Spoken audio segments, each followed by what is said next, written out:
있을 틈 없는 삼엄한 경호. 국가 최고 지도자가 밖으로 나서는 순간 모든 이동 경로는 통제된다. 경호원의 허락 없이는 접근조차 할 수 없다.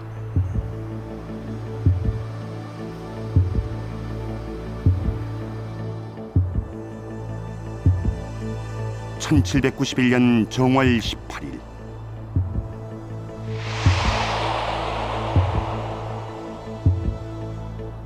그날도 기마다의 엄중한 호위 속에 임금의 어가 행렬이 거리로 나섰다. 완전 무장한 호위병의 경우는 행렬의 중앙으로 갈수록 더욱 철통 같다. 펄럭이는 깃발을 앞세운 정조 임금의 어가가 마침내 모습을 드러내는 순간이었다.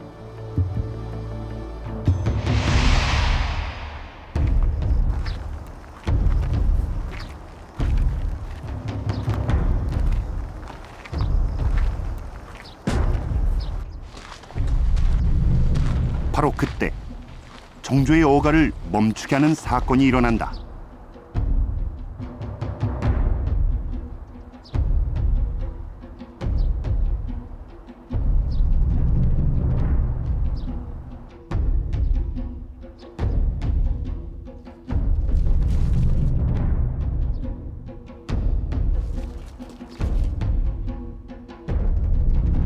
이날 정조의 행차를 멈추게 한 주인공. 그는 흑산도에 사는 평범한 주민 김이수였다.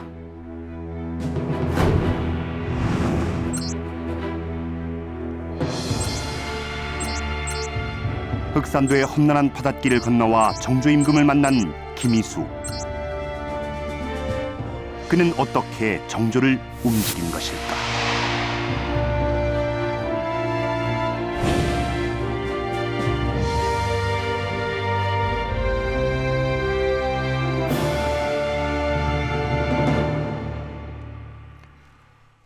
(200년) 전 한 섬마을 주민이 국가 최고 지도자를 움직였다. 이것이 만일 사실이라면은 우리 역사상 전무후무한 가장 극적인 만남임이 틀림없습니다. 흑산도는 어디 있는 섬일까요? 보시는 것처럼 흑산도는 전라남도 신안군 우리나라 서남단 끝에 위치한 망망대해의 섬입니다. 김이수는 이름난 학자도 아니었고요. 높은 관직 생활을 했던 정치인도 역시 아니었습니다. 흑산도에서 올라온 그저 평범한 섬마을 주민이라 했습니다. 과연 철의 고도라 불렸던 흑산도의 주민이 어떻게 정조 임금을 움직일 수 있었을까요?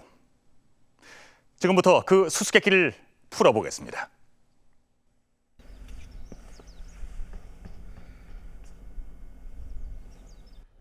지금도 흑산도는 목포에서 배를 타고 2시간 정도 바닷길을 달려야 오갈 수 있는 곳이다. 흑산도 주민 김이수는 어떤 사람일까? 김이수의 행적부터 찾아보기로 했다. 흑산도에서 김이수의 후손을 만난 것은 한식을 하루 앞둔 4월 4일. 흑산도가 아닌가요? 아니죠. 그럼 선생님이 김희수 선생님하고 어떤 관계신 거예요? 저 6대 할아버지입니다. 아, 저 그러면은 6대 손이죠, 제가. 아, 예. 김이수의 6대 손은 취재진을 대둔도란 섬으로 안내했다.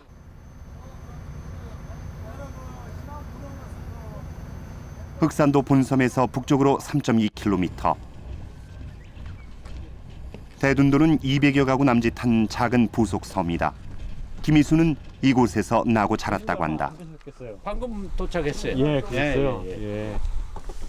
때마침 김이수를 기리는 시제 준비로 작은 섬마을이 북적였다. 이리 갔거나 저쪽으로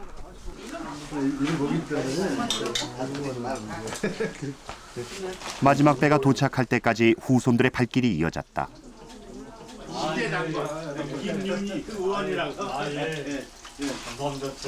갓 잡아 올린 싱싱한 해산물로 제사 음식을 준비하는 정성스런 손길. 우리에겐 기록 속의 낯선 인물이지만 200여 년이 지난 지금도 김희수는 무트로 나가 있는 후손들까지 해마다 대둔도로 불러들이는 존재였다. 대둔도의 김해김씨 족보상으로 1756년생인 김희수는 줄곧 이 섬에서 농사짓고 고기 잡으며 살다간 토박이 섬 주민이다. 여기 지금 2자 숫자 우리 할아버지로부터 우리가 전에 우리는 지금 현재 6대조야. 6대조.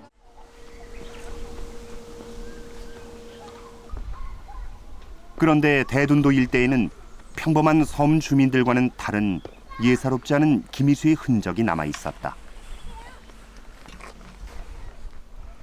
몇 해 전까지 후손들이 관리하며 살았던 김희수의 생가다.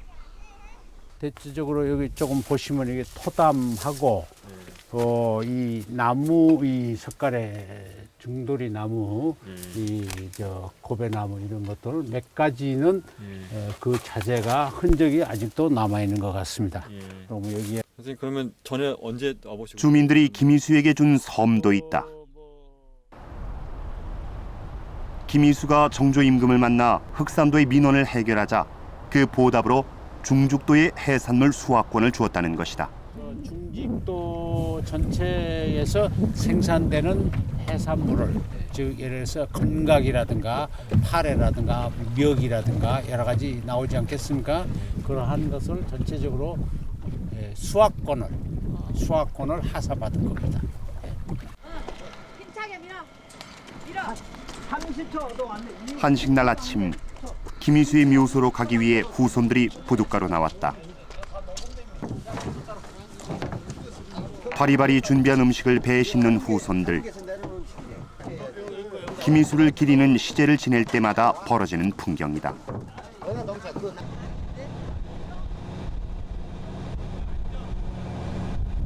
후손들이 향한 곳은 흑산도. 생가는 대둔도에 있지만 김희수가 묻힌 곳은 대흑산도 본섬. 흑산도 앞바다가 한눈에 내려다 보이는 위치다.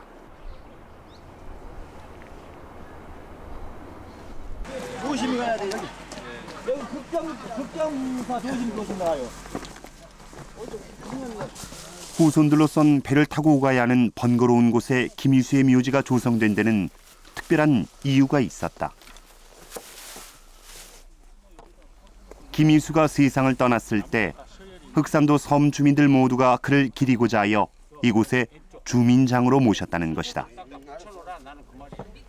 흑산도와 그 부속 섬에 전설처럼 내려오는 김희수의 행적들. 해산물에 의지하며 살았던 섬 주민들에게 김희수는 흑산도의 절박한 문제를 바로잡은 민원 해결사로 기억되고 있었다.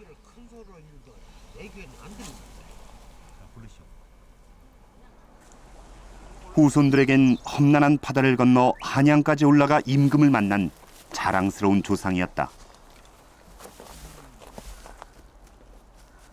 목숨을 걸고 가신 건데 우리가 지금 상상해로 생각할 때 이 먼 거리를 또 가가지고 또 가서 서울까지 가서 그 우리 임금 행차하신데 그 압을 가로막고 살려주라는 것은 대단한 분이라고 이렇게 우리가 생각할 수가 있죠. 주요 국정문서를 기록해둔 승정원 일기도 후손들의 증언을 뒷받침한다. 김희수는 분명 정조 임금을 만났던 것이다. 조선시대 백성들이 억울한 사정을 임금에게 호소할 수 있는 방법이라고 하면은 신문고를 떠올리는 분들이 많이 계실 겁니다. 그런데 신문고를 울리려면은 어디로 가야 했을까요? 바로 이곳 의금부입니다. 대역주인들을 잡아다가 신문하던 이 의금부 마당 한가운데에 신문고가 설치되어 있었습니다. 이 푸른 포졸들이 지키고 있고 높은 담장이 둘러싸고 있는 것이 보입니다. 실제로 이 신문고를 이용한 사람들은 양반들 뿐이었고요. 일반 백성들은 감히 접근조차 하지 못했다고 합니다. 그나마 유명무실해진 신문고도 연산군 때에 이르러서는 아예 폐지되고 말았습니다. 자, 그렇다면 김혜수는 어떻게 정조 임금을 만날 수가 있었을까요? 이제 어떤 배를 타고 왔을까? 목포의 국립해양유물 전시관. 이곳엔 당시 흑산도 앞바다를 오가던 돛배 한 척이 원형 그대로 제작돼 있다.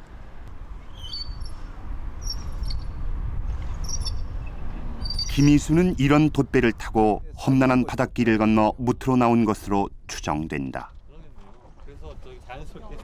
특히 목포 앞바다는 우리나라에서 가장 물이 세기로 유명한 곳입니다. 그래서 아마도 그때 그 흑산도 그 도서지방 사람들은 또 가다가 바람이 많이 분다든지 뭐 그 기상이 악화일 때는 어디 섬에 정박해서 며칠이라도 있었겠죠. 그래서 지금처럼 뭐 시간을 정해놓고 뭐 이제 항해를 한다든지 이런 것은 아니었겠죠. 변덕스런 바다 날씨에 운명을 맡겨야 하는 목숨을 건 험난한 여정이었다. 뱃길이 험해 물에 빠져 죽는 사람이 고을의 절반 이상에 이르니 심히 불쌍하다. 흑산도로 가는 배를 타면 사람들이 형극의 길이다, 이제 가시밭길이다, 그런 식으로 해서 뭐 울고, 뭐 목 놓아 울고 하는 그런 기록들이 그 조선왕조실록 같은 정사 기록에도 나옵니다. 그래서 그만큼 그 옛날에는 큰 바다로 나가는 것이 대단히 위험한 그런 것이었죠.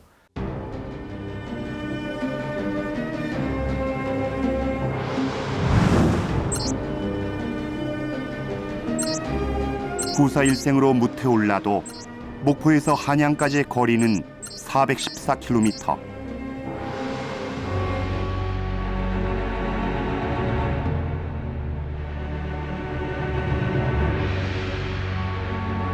그는 당시 한양과 삼남지방을 잇던 영로를 이용해 상경했을 가능성이 크다.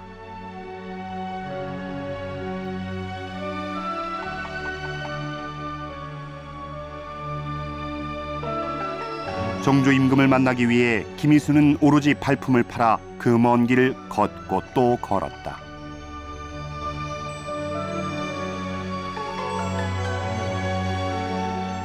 묻고 또 물어서 찾아가는 낯선 한양길. 그렇게 해서 도착한 한양이지만 임금은 아무나 만날 수 있는 존재가 아니었다. 흑산도 주민 김희수는 언제 어디서 정조 임금을 만난 것일까?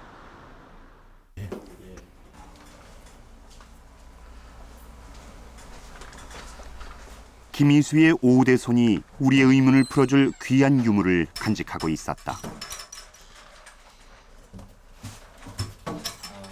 장롱 서랍 깊숙이 보관해 온 것은 김희수의 유품이었다. 카메라 배추음으로 공개된 김희수의 유품함. 후손이 유품함에서 꺼낸 것은 집안 대대로 내려온 희귀본 고문서다.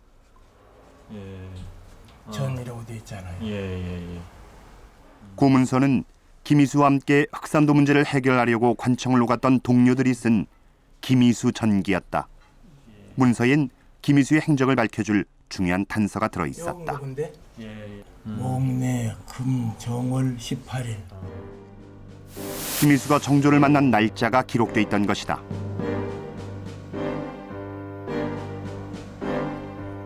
김희수가 한양으로 출발한 것은 1790년 가을인데 이듬해 정월에야 정조를 만난 것이다.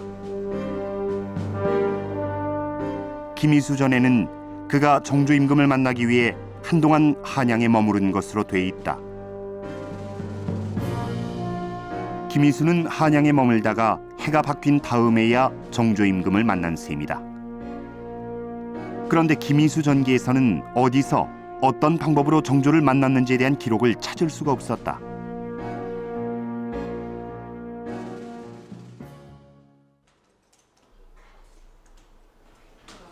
우린 1791년 정월 18일을 전후로 한 공식 기록을 모두 찾아보기로 했다. 특히 우리가 주목한 것은 일성록. 정조의 지시로 임금의 행적을 일기 형식으로 상세히 적기 시작한 공식 기록이다. 일성록을 살피던 중 김희수가 정조를 만나기 5일 전의 기사에서 흥미로운 단서가 발견됐다. 1791년 정월 13일 이날 정조는 수원의 사도세자 무덤을 참배하기 위한 행차 일정을 점검하고 신하들에게 특별 지시를 내린다. 배다리를 구경하려는 도성의 사민과 부녀자들이 많을 것이니 오늘부터 야간 통행 금지를 해제하여 흥인문과 숭례문을 자유롭게 드나들도록 하라. 한글 공고문을 내걸어 백성들에게 야간 통행 금지 해제를 널리 알리라는 당부도 덧붙였다. 한양에 머물던 김희수도 이 한글 공고문을 보고 정조의 행차를 알았을 가능성이 높다.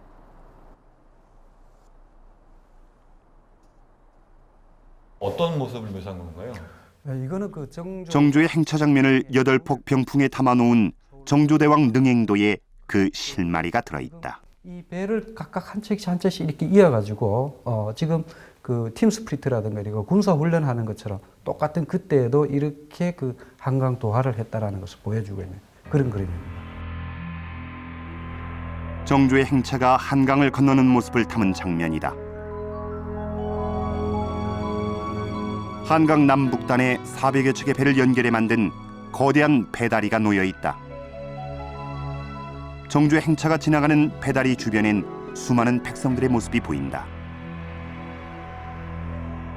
이렇게 많은 백성들이 모인 것은 단순히 정조의 행차를 구경하기 위한 것만은 아니었다.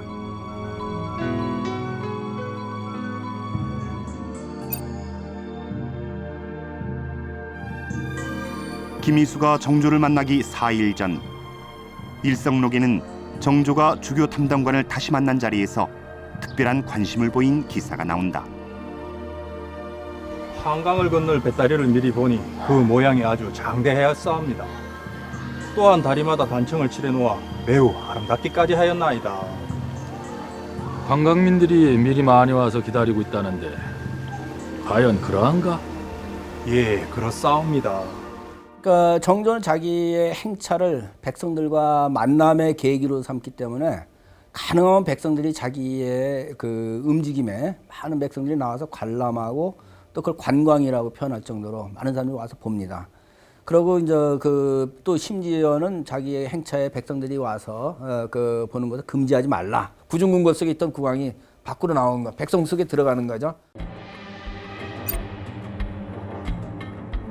정조가 궁궐을 나선 것은 정월 16일. 그렇다면 김희수가 임금을 만난 것은 정조가 사도세자 무덤을 오가는 참배길이 아니었을까? 일성록에 따르면 정조는 남대문을 거쳐 한강대교 북단에 놓인 배다리를 건넜다.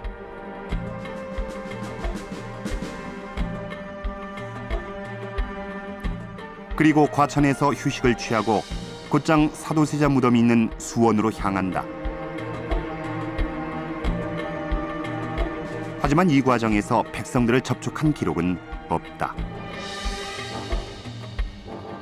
수원에 도착한 정조의 첫 공식 일정은 활쏘기를 한 것으로 돼 있다. 이날 정조는 친히 화살을 쏘아 세 발을 모두 명중시켰다고 기록은 전한다.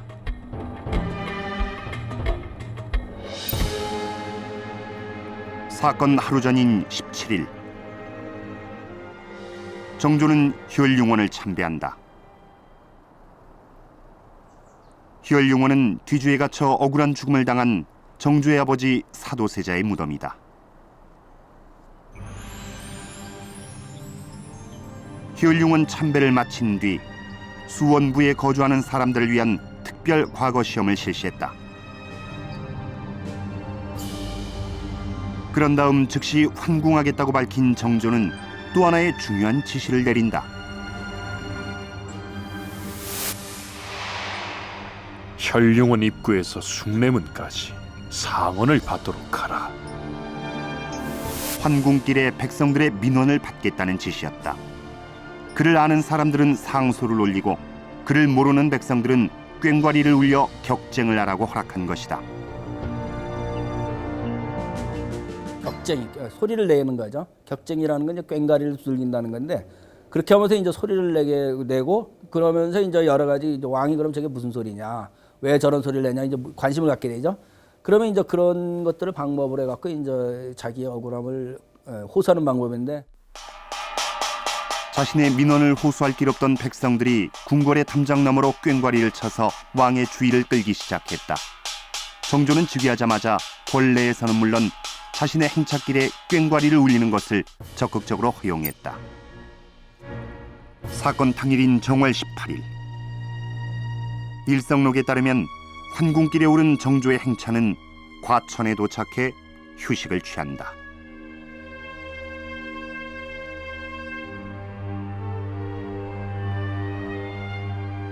정조가 머문 곳은 과천 관하의 객사인 온온사.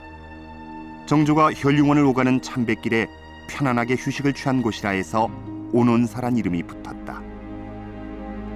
그렇다면 흑산도 주민 김희수는 온온사에서 정조의 행차를 만난 것일까?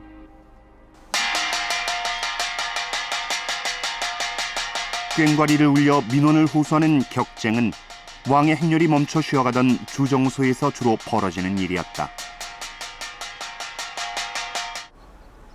하지만 김희수 전에는 정조를 만난 곳이 한양이라고 돼 있어 과천 온온사에서 정조와 김희수가 만났을 가능성은 크지 않다.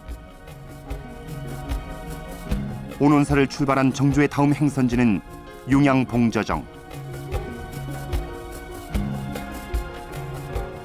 한강대교 남단에 자리한 융양봉저정은 정조가 한강을 건널 때 이용하기 위해 1791년에 지은 행궁이다.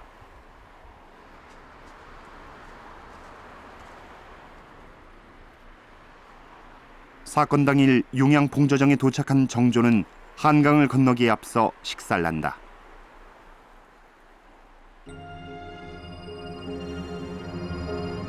주교도를 보면 융양봉저정 주변은 물론 한강변에 이르는 길까지 구경 나온 백성들의 행렬이 빼곡이 들어차 있다. 임금에게 민원을 호소할 수 있는 기회가 보장된 정조의 행차는 백성들에겐 축제와도 같았다. 사람들이 몰린 융양봉저정 주변엔 엿장수까지 등장해 대목을 맞은 듯 활기가 넘치는 분위기다.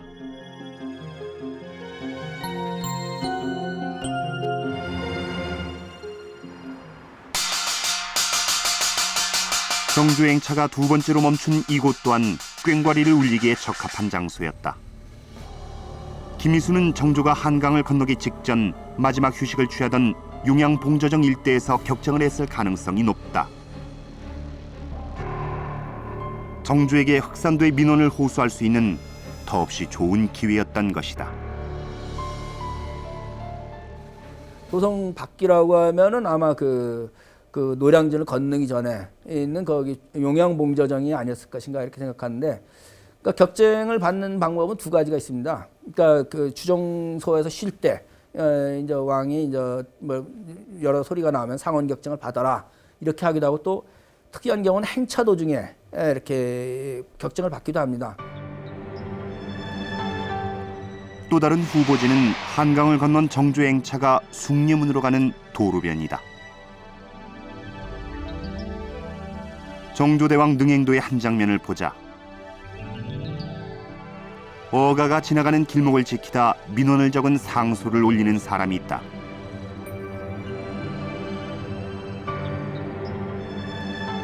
임금의 행차를 지켜보는 백성들의 모습은 거리낌 없이 자유분방하다.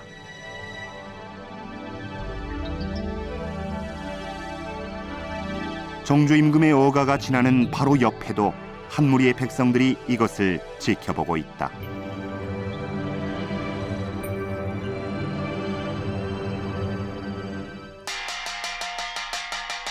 김희수가 행차 도중에 꽹과리를 울려 정조의 행렬을 멈추게 했을 가능성도 있다. 그러니까 흑산도 주민 김희수는 백성들이 직접 민원을 호소할 수 있는 격쟁 제도를 통해서 정조를 만날 수가 있었던 겁니다. 하지만 조정 대신들은 이런 정조의 뜻과는 달리 격쟁 제도를 못마땅하게 여겼습니다. 백성들이 관리의 비리나 잘못된 관행을 왕에게 고하는 것을 원치 않았던 거겠죠. 그렇다면 흑산도와 같은 오지 주민들에게 관리들이 일부러 나서서 격쟁 제도라는 것을 일러주지는 않았을 것 같습니다.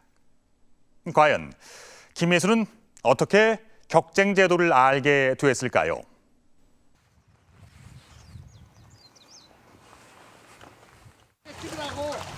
지금의 흑산도는 도시가 부럽지 않다. 천혜의 흑산도 앞바다에서 키우는 우럭 양식으로 높은 소득을 올리는 주민들도 있다.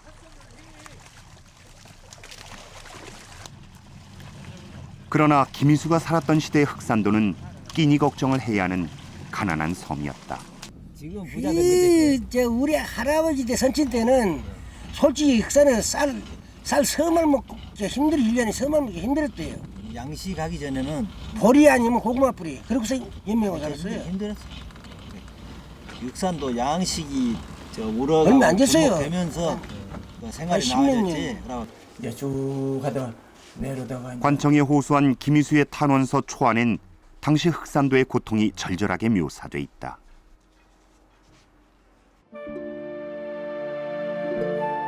저희들이 사는 섬은 절해고도로 토지는 척박해서 사람이 살 수 없을 정도의 곳인데도 불구하고 부역은 많고 세금은 무거워 도저히 저희 주민들의 힘으로는 감당할 수 없습니다.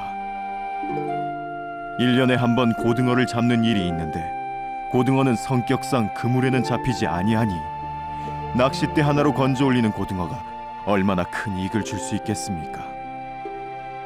이미 어장세를 내고 있는데 전에 없던 고등어세까지 내라 하니 어찌 살겠습니까?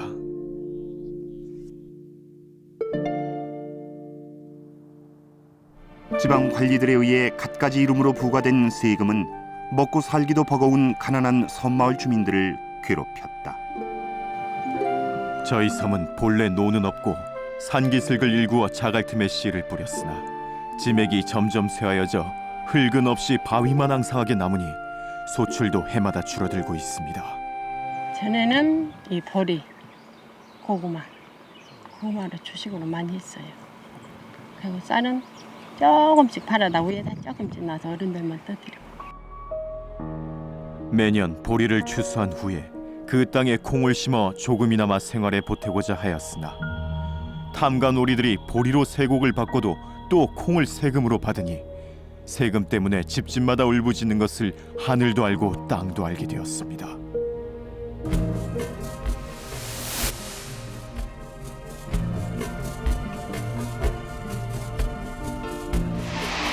당시 흑산도를 관할한 최고 행정관청은 전라감영이다. 지금의 도청에 해당하는 전라감영 아래 나주목이 있고 흑산지는 나주목 소속이었다.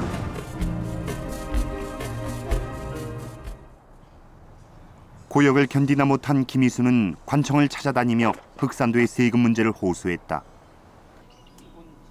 가장 먼저 달려간 곳이 흑산면 사무소 자리에 있던 흑산진이다. 흑산진 진촌이네요. 옛날에 여기 하지만 흑산진 관리는 김희수의 탄원을 제대로 접수조차 하지 않았다. 여태 아무런 말이 없다가 이제 감히 그리 말하는가? 네 뜻대로 해봐라. 네가 날뛴다고 내가 두려워할 줄 아는가? 할아버지가 그걸 일일이 이제 관에다가 이제 보고를 하고 시정해달라고 한데도 말을 안 들어주고 그러니까 늘 가나하고는 할아버지하고 등저인 상태거든. 그러니까 우리 수리에 가면은 할아버지 우리 밭이 있는데 그때 우리 밭 우쪽으로 그 양반들이 이제 그 초원에도 그때도 가마를 타고 이제 왔다 갔다 했던 것 같아요. 그러니 이 땅이 이게 누구 밭이냐 그러니까 김유수 밭이라고 그러니까 막 그 원집이 내려와서 콩을 막 문지르고 그랬다는 그런 걸 들었어요. 섬 주민들을 더욱 고통스럽게 만든 것은 종이 세금이었다. 당나무는 종이를 만드는 주원료다. 당시 흑산도 성인 남자 한 사람이 바쳐야 하는 세금은 당나무 40근에 해당하는 종이. 남자가 많은 집은 생업까지 포기하고 당나무를 캐다가 종이를 만들어도 세금을 충당할 수 없는 형편이었다. 심지어 어린아이와 노인들에게까지 종이세를 부과하는 바람에 아예 섬을 버리고 도망가는 주민들이 생겨나는 지경이었다. 당나무를 베어다가 지금은 뭐 차도 있고 경기도 있지만 옛날엔 지게에다가 저다가 그 통에다 삶아가지고 다시 벗겨서 또 그걸 말립니다. 말려가지고 또 물에다 담궈서 또 칼질을 하죠. 계속 당나무를 베어다 종이를 만드니 땅은 척박해지고 당나무도 바닥이 났다. 하지만 관에서는 이런 사정은 아랑곳 없이 여전히 당나무 세금을 거둬들였다.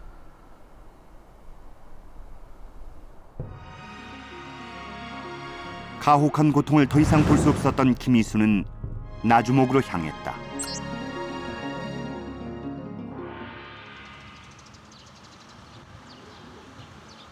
당나무수의 폐단을 바로잡아 흑산도의 고통을 해결하겠다는 희망을 품고 찾아온 나주목. 김희수는 나주목살 만나 흑산도의 딱한 사정을 호소했다. 몇 번이고 찾아가 주민들의 연명으로 작성한 탄원서까지 제출했다. 하지만 돌아온 답변은 한결같았다.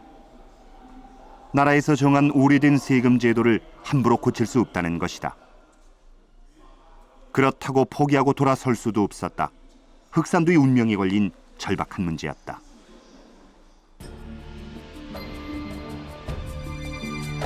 김희수의 발길은 전라가명까지 이어졌다. 해결의 실마리가 보이는 것 같았다. 김희수의 탄원을 접수한 전라감사가 흑산도 현지 실태를 조사하라고 지시한 것이다. 하지만 권력을 지닌 자들은 서로의 비리를 눈감아주고는 형식적인 조사를 마무리했다. 아마도 관청을 찾아다니는 과정에서 김희수는 임금에게 직접 민원을 호소하는 격쟁제도가 있다는 정보를 얻었을지도 모른다. 흑산도민 전체 공동적인 그게 관심사란 말입니다. 그럼 그 사람들이 이제 매번 모여서 논의를 했을 거란 말입니다. 소장을 올릴 때도 논의했고 결과 갖고 논의하고 계속 논의하면서 서로 머리를 짜냈겠죠. 그럼 우리 이걸 어떻게 이 민원을 어떻게 해결할 것이냐 했을 때 누군가가 뭐 좀 왔다 가도 좀 지식이 또 좀 있는 사람이 있겠죠. 나주에 왔다 갔다 하고 뭐 이런 사람들이 그 왕한테 알리면 된다더라. 김희수가 격쟁제도를 알게 된 또 다른 가능성은 흑산도 사리마을에서 확인할 수 있다. 주민들이 복원해 놓은 사촌 서당은 귀양원 정약전이 유배 생활을 하던 곳이다. 이곳에서 유배 생활을 하는 동안 정약전은 흑산도 주민들과 후학들을 가르쳤다. 정약전이 흑산도에서 집필한 자산어보 서문엔 도움을 받은 섬 주민의 이름이 등장한다. 이는 귀양원 지식인들과 섬 주민들 사이에서 활발한 교류가 이루어졌다는 뜻이다. 유배인이 많이 오게 되면 그 유배인에 대한 뒤치다거리들을 그 섬 주민이 해야 하는 그런 부담이 있습니다. 그래서 적정한 수준을 넘어서 유배인이 오게 되면 섬 주민들이 그것에 대해서 또한 그 민소를 하게 되죠. 그래서 못 견디겠다. 또 하나 이게 세금처럼. 유배 온 지식인들을 부양하는 부담은 컸지만 섬 주민들에겐 이것이 한양의 고급 정보와 지식을 얻을 수 있는 창구이기도 했다. 김희수는 유배 생활을 하던 지식인들을 통해 격쟁 제도를 알게 됐을 수도 있다.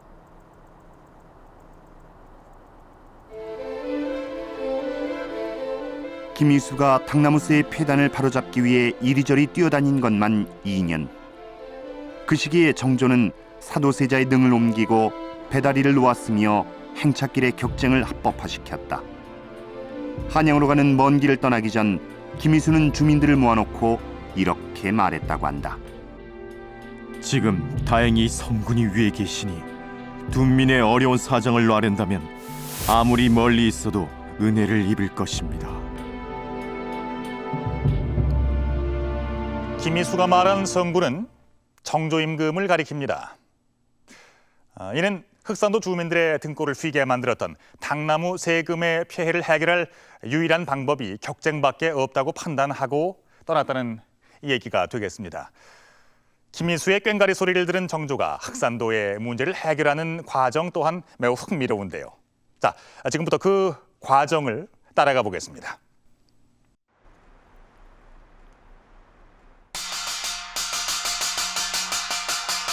김일수가 꽹과리를 울려 정조에게 흑산도의 당나무새 피단을 호소한 것이 정월 18일.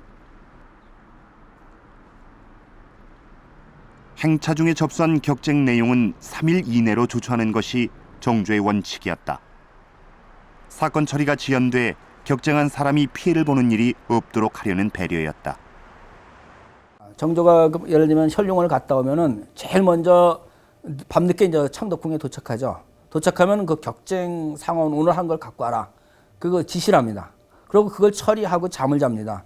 그러니까 그만큼 그러니까 중요시 여겼다는 얘기고 그 결국 그의 능행의 목적 중에 하나였다는 것을 이제 반증하는 것이죠.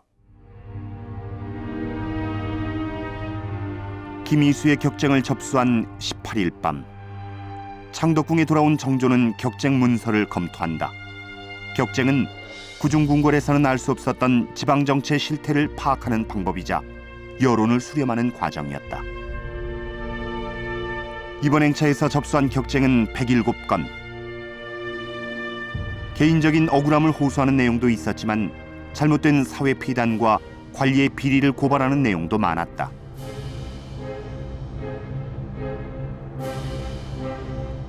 격쟁 내용을 검토한 정조는 현지 조사가 필요하다고 판단한 사건은 암행어사나 감사를 파견했다. 김일수가 당나무새 민원을 호소한 흑산도도 그 대상이었다. 문제는 조정 대신들의 반발이었다. 격쟁의 남발로 신분 질서가 사라지고 사회 기강이 무너진다며 격쟁 제도를 폐지하라고 맞섰다. 백성이 상언하고 격쟁을 울리는 것이 근래에 매우 외람되고 잡스러워지고 있나이다. 폐단이 많은 제도는 없애는 것이 옳을 줄로 사료되옵니다. 그럴 수 없다. 불쌍한 저 구할 데 없는 백성들이 가슴에 깊은 원한을 품고 분주에 와서 호소하는 것이니 이것은 마치 어린아이가 부모에게 하소연하는 것과 같다. 저들은 실로 죄가 없다. 그렇게 만든 자들이 죄인이다. 격쟁에 대한 정조의 의지는 확고했다. 사건 발생 4개월 후인 5월 22일 이른 새벽, 정조는 김일수가 격쟁한 흑산도 문제에 대한 현장 조사 결과를 보고받고 최종 결정을 내린다. 흑산도의 양민 김일수가 꽹과리를 올려서 호소한 사건이옵니다. 근래에 당나무가 절정되어 실물이 없음에도 불구하고 집집마다 수납하게 하니 섬 주민들은 어쩔 수 없이 다른 지방에서 사다가 바치고 있다고 하옵니다. 흑산도의 종이세를 영원히 폐지하는 것이 옳은 일이라 사료되옵니다. 그런데 이렇게 된다면 해당 관청은 없어진 세금 때문에 상당한 어려움이 있을 것이오니 백성의 폐단을 제거하다 보면 윗사람에게는 손해가 날 때가 많사옵니다. 아래에서 이익이 된다면 좋은 것이 아닌가. 위에서 조금 손해가 나더라도 어찌 그것을 꺼리낄 것인가. 손상익하는 정조가 추구한 왕도 정치의 철학이었다. 정조는 자기 정치 이념을 손상이카라고 표현합니다. 손상이카라는 것은 위의 것을 덜어서 없는 사람한테 더해준다는 얘기인데, 그랬을 때는 이제 결국은 그런 일을 하는 주체가 누가 돼야 되냐? 그 국가가 돼야 된다고 합니다. 당나무 문제를, 종이 문제를 해결해 줄 때 그 부족한 비용을 얻어 마련하냐 할 때 그걸 국가 재정에서 충당하라고 합니다. 그렇게 이제 신하들이 그러면 국가 재정을 자꾸만 축내는 건 어떡합니까? 했더니 국가가 하는 게 그런 거다. 지금 나는 한나라의 임금으로서 가까이는 도성과 경기 지역으로부터 멀리는 아득한 바다와 변방시대에 이르기까지 노약자나 부녀자, 절름발이, 귀머거리, 벙어리 할 것 없이 다 내가 돌봐야 할 백성 아닌 니가 없다.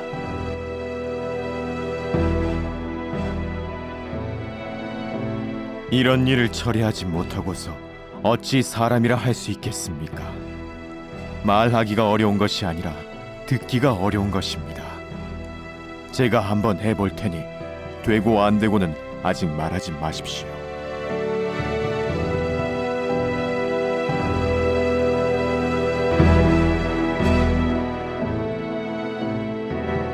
국토의 사람단 끝에서 달려온 평범한 섬 주민이 국왕을 움직인 것은 소통의 힘이었다.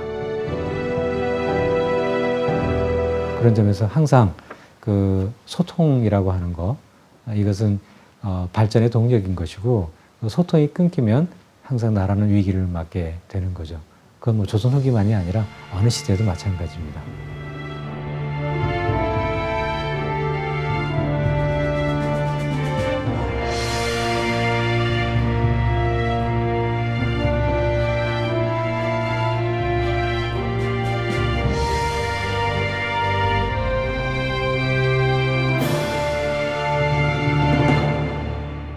흑산도 주민 김미수와 정조 임금의 만남은 가혹한 당나무 세금 때문에 고향을 등져야 했던 수많은 섬 주민들을 돌아오게 만들었습니다.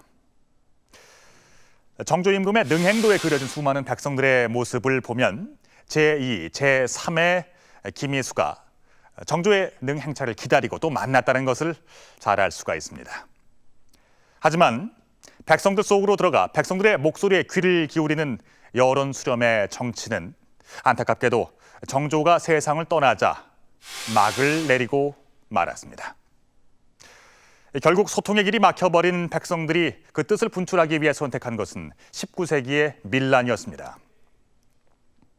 어쩌면 흑산도 주민 김미수와 정조, 이 두 사람의 극적인 만남은 여론을 수렴하는 것이 정치의 요체라는 사실을 보여주는 역사의 메시지가 아닐까요?